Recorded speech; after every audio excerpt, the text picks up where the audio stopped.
ولكن قبل أن نبدأ لا تنسى الاشتراك بالقناة تشجيعا لنا والضغط على زر الجرس. السلام عليكم محبي وعشاق مسلسل عروس بيروت. الحلقة 40. آدم وخليل وفارس بالمكتب على حسب الاتفاق، ويقرر البدء بالاجتماع.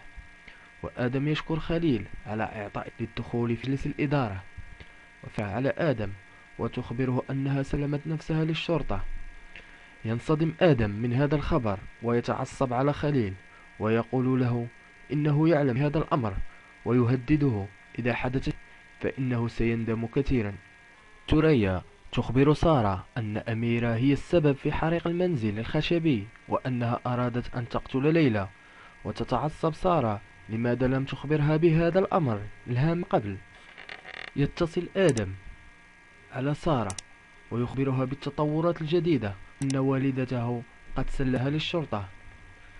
يتعصب آدم على والدته لماذا تريد أن تتركه هي الأخرى، وتعتذر له لأنها لا يمكنها أن تترك ليلى تتحكم بحياته أكثر من هذا. وتقول أميرة لآدم أنه لسوات تتحكم ليلى بكل الأمور، ولهذا أرادت أن تتخلص منها. لوجودها لن يتمكن آدم من أخذ كل حقوقه. يستعين آدم بعماد من أجل أن يخرج والدته من هذه الورطة، ويعده عماد أن يفعل كل ما في وسعه حتى لا يتم الحكم على والدته.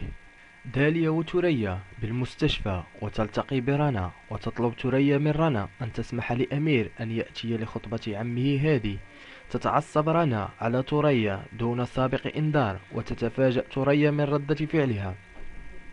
بعد طول جدال بين ثريا ورنا، تخبرها الأخيرة أنها تعاني من ورم بالمخ، ولديها عدة أيام فقط لتكون مع ابنها، وربما لن تتمكن من العيش أكثر بعد العملية إذ قامت بإجرائها. تنصدم ثريا بمرض رنا وتحضنها.